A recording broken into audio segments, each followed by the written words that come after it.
একটা সংসারের বউ যদি লক্ষ্মী হয়, গৃহিণী যদি অনেক বেশি পরিমাণে সাশ্রয়ী হয়, তাহলে দেখবেন অনেক বেশি পরিমাণে টাকা জমাতে পারবেন। আজকে আমি আপনাদের সাথে শেয়ার করব আমি আমার বুদ্ধি দিয়ে কিভাবে করে 10 টাকা, 5 টাকা, 50 টাকা করে করে মাসে আমি 2000 টাকা গুছিয়েছি। সেটা কিন্তু আপনাদের আমি প্রমাণ সহ দেখিয়ে দিব। হ্যালো এভরিওয়ান, আসসালামু আলাইকুম, welcome back to my new another blog. Masfiz অলডান ব্লগ থেকে মাসফির মম বলতেছি।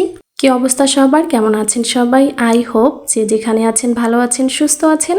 ব্লগটা শুরু করেছি দুপুরবেলা খাবারের টেবিল থেকে। দুপুরবেলা আমি মিষ্টি কুমড়া ভাজি, পটল ভাজি, টাকি মাছের ভর্তা আর মুরগির মাংস রান্না করেছি। দেখবেন রান্নাতে যদি বেশ কয়েকটা আইটেম থাকে তাহলে কিন্তু ভাত খেতে অনেক মজা লাগে এবং অনেক তৃপ্তি মতো ভাত খাওয়া যায়। আমি সব সময় চেষ্টা করি 2-3টা আইটেম অনেক সুন্দর করে রান্না করতে, তাহলে দেখবেন অনেক বেশি তৃপ্তি মতো খেতে পারি আমরা। তো আজকে দুপুরবেলা কিন্তু আসলেই খুব মজা করে ভাত খাওয়া হয়েছে। গরম ভাতের সাথে ভর্তা, পটল ভাজা, মিষ্টি কুমড়ার ভাজা আর মুরগির মাংস ছিল। অসাধারণ কিন্তু একটা লাঞ্চ ছিল আজকে। তো এখানে আমি আমার হাজবেন্ডের জন্য প্লেটার সাজিয়ে দিচ্ছি। ওকে সুন্দর করে সাজিয়ে দিয়ে তারপরে আমি বাচ্চাকে খাইয়ে দিব, তারপরে আমি খেয়ে নিব। তো যারা এই মুহূর্তে আমার ভিডিওটি দেখা শুরু করেছেন, প্লিজ একটা লাইক দিয়ে একটা কমেন্ট করে আমার সাথে থাকতে পারেন। আর যদি আমার ভিডিওটি ভালো লেগে থাকে তাহলে প্লিজ আমার চ্যানেলটি সাবস্ক্রাইব করে দিয়ে আমার পাশে থেকে যেতে পারেন। গত 2-3 দিন আগে আমি তো আপনাদের আমার মাসিক বাজার দেখিয়েছিলাম। তো ওই বাজার খরচ থেকেই যে আমি রান্নাবান্না করছি এখন পর্যন্তও দেখতে পাচ্ছেন। প্রতিদিন খাবারের মেনু আমার কিন্তু 2-3টা করে থাকে, আর খুবই অল্প পরিমাণে আমি 2-3 রকমের আইটেম করি। বুদ্ধি খাটিয়ে রান্না করলে কিন্তু অনেক বেশ মজার খাবার খাওয়া যায়। বুদ্ধিমতী এবং স্মার্ট গৃহিণী পারে তার নিজের সংসারকে নিজের বুদ্ধি দিয়ে সুন্দরভাবে পরিচালনা করতে এবং সংসার পরিচালনার পাশাপাশি টাকা জমিয়ে রাখতে। ঘরে বসেই কিন্তু সে অনেক বেশি পরিমাণে টাকা জমাতে পারে।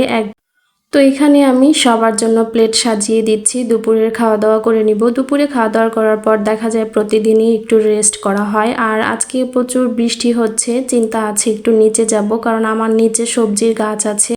ওগুলো একটু দেখতে যাব কি অবস্থা, সবজি ধরেছে নাকি। স্কুলের ব্যস্ততার জন্য আমার নিচে খুব একটা নামা হয় না, ওই জন্য সবজি গাছগুলো আর কেয়ার নিতে পারি না। তো এখানে আমার হাজবেন্ড দেখেন ভাত খেয়ে নিচ্ছে, আর ও কিন্তু গরম ভাত দিয়ে এই ধরনের ভর্তা আইটেম খুব পছন্দ করে। ও আমাকে বলল খাবারটা মাশাআল্লাহ অনেক মজা হয়েছে। তো আসলে প্রকৃত হাজবেন্ড সে যে হচ্ছে খাবার যেরকমই হোক না কেন, মজা হোক আর না হোক, একজন রাঁধুনি কষ্ট করে রান্না করেছে তার প্রশংসা কিন্তু সে করে। তো আমার হাজবেন্ড কিন্তু এর ব্যতিক্রম নয়, সে কিন্তু সব ধরনের খাবারেরই প্রশংসা করে, আমাকে অনেক উৎসাহ করে। উৎসাহিত হওয়ার জন্যই আমি ভালো ভালো করে রান্না করে খাওয়াই। তো খাওয়া দাওয়া শেষে আমি বিকেলবেলায় দেখেন নিচে নেমে গেছি, একটু সবজির গাছ আপনাদের দেখায়। আগে তো এখানে আমি অনেক বেশি পরিমাণে সবজি চাষ করেছি। যারা আমার প্রথম থেকে ভিডিও দেখেন তারা তো জানেন শীতের মৌসুমে এখানে আমি কি পরিমাণে সবজি চাষ করি। তো কিছুদিন হলো এত পরিমাণে বৃষ্টি হচ্ছে না, রাস্তাঘাট একদম পিছলা হয়ে গেছে। নিচে নেমে যে আমি সবজির গাছগুলা দেখবো সেগুলো আর দেখা সম্ভব হয় না। তো আজকে নিচে নেমেছি, এখানে কয়েকটা ধুন্দুল ধরেছে। তো এগুলা পেরে নিয়ে যাব, একদিন মাছ দিয়ে রান্না করে খাওয়া যাবে। এই ধুন্দুল দিয়ে মাছ আমার কাছে বেশ মজা লাগে। তো গাছটা দেখেন একদম উপর দিকে উঠে গেছে, জাম গাছ ছিল এখানে, তার উপর দিয়ে উঠে গেছে। আর দেখেন মাশাল্লাহ একদম ফ্রেশ ফ্রেশ বাগানের ধুন্দুলগুলো আমি ছিঁড়ে নিচ্ছি। ওই যে অনেক উঁচাতেও ধরেছে, এটাতেও পারতে হবে। টিপ টিপ করে বৃষ্টি পড়তেছে, তার মাঝখানেই আমি চলে এসেছি। আগে তো আমি প্রচুর পরিমাণে সবজি এখানে চাষ করতাম, সব সবজি আমার এখান থেকেই খাওয়া হতো। এখন ব্যস্ততার জন্য অল্প পরিমাণে সবজি গাছ লাগিয়েছি, 2-1টা করে উঠিয়ে উঠিয়ে নিয়ে খাওয়া হয়। আর ওই দেখেন আমার মুরগি বাহিনীগুলা ঘাস খাচ্ছে, ওরাও কমে গেছে। ওদের তো আগে অনেক বেশি পরিমাণে আমি রাখছিলাম, এখন সব কিছুই কমিয়ে দিয়েছি ব্যস্ততার জন্য। আসলে ওদেরও দেখা সম্ভব হয় না আমার, ওদের তো একটা যত্ন নিতে হয়। এখানে মাত্র 3টা ধুন্দুল আছে, এটা দিয়ে মাছ দিয়েই আমার একবেলার তরকারি হয়ে যাবে, যেহেতু পরিবারের মানুষ বেশি না। তো এখানে ধুন্দুলগুলো ধুয়ে রাখলাম, আর এরপর আমি আপনাদের সাথে শেয়ার করতেছি আমি প্রতিদিন 10 টাকা, 20 টাকা, 50 টাকা এবং 15 টাকা করে করে কত টাকা এই ব্যাগটার মধ্যে গুছিয়েছি। এটা একদম সত্যি কথা, আমার বুদ্ধি দিয়ে গুছিয়েছি। আমি যখন প্রত্যেক দিন স্কুলে যাই, আমার রিক্সা ভাড়া বা সিএনজি ভাড়া দেওয়ার পর দেখবেন আমার ব্যাগের মধ্যে 5 টাকা, 10 টাকা এরকমভাবে বেঁচে যায়।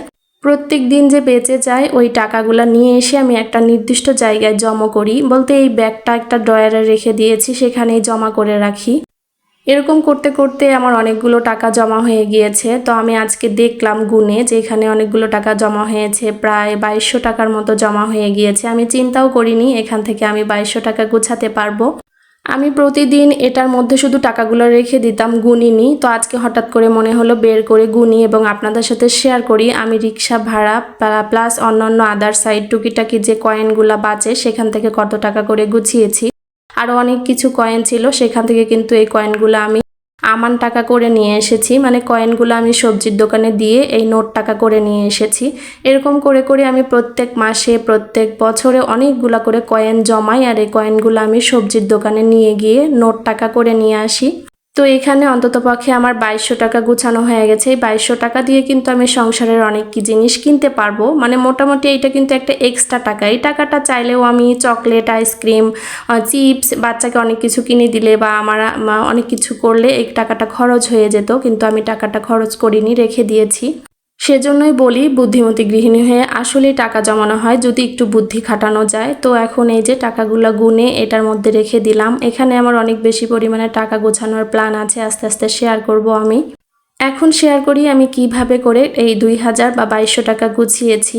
তো প্রতিদিন রিক্সা ভাড়া থেকে আমার 5-10 টাকা বাঁচলে সেটা রেখে দিতাম। তারপর বাচ্চা যেদিন আমার বাইরের খাবার খেত না স্কুলে যাওয়ার সময়, ওখান থেকে 10 টাকা 15 টাকা করে রেখে দিতাম।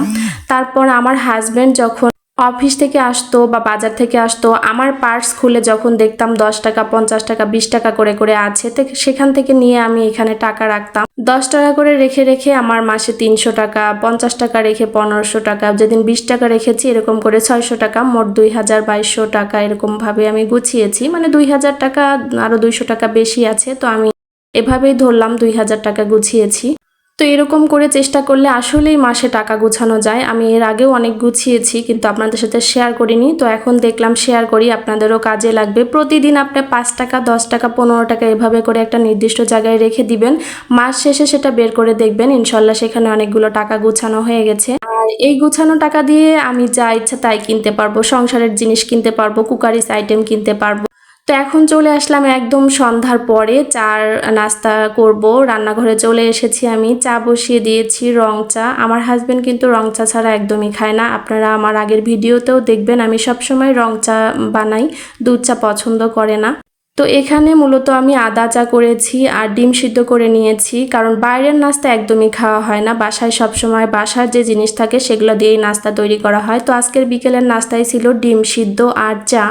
তো আবারও রিকোয়েস্ট করতেছি, যারা আজকে প্রথম এবং নতুন আমার চ্যানেলটি ভিজিট করেছেন, আমার ভিডিওর কোনো অংশ ভালো লাগলে চ্যানেলটিকে সাবস্ক্রাইব করে পাশে থেকে যেতে পারেন। পাশে থাকা বেল আইকনটি ক্লিক করে দিবেন, সবার আগে নোটিফিকেশন পেয়ে যাবেন। আপনি আপনার সময় সুযোগ মতো ভিডিওটি দেখে নিতে পারবেন।